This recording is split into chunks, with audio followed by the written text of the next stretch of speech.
آج پاکستان کے اکثر بیشتر مقامات پر مطلع صاف رہا اور کچھ مقامات پر مطلع ابر آلود بھی رہا۔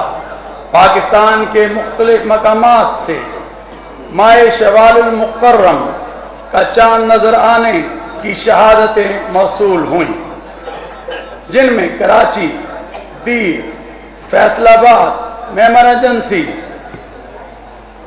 سکردو اور دیگر علاقہ جات اور مقامات شامل ہیں جہاں پر چاند نظر آ گیا ہے۔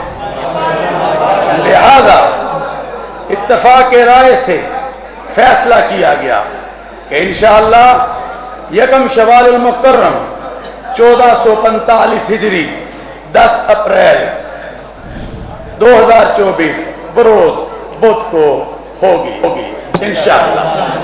آپ کو اور اہل اسلام کو یکم شوال المکرم عید الفطر مبارک ہو۔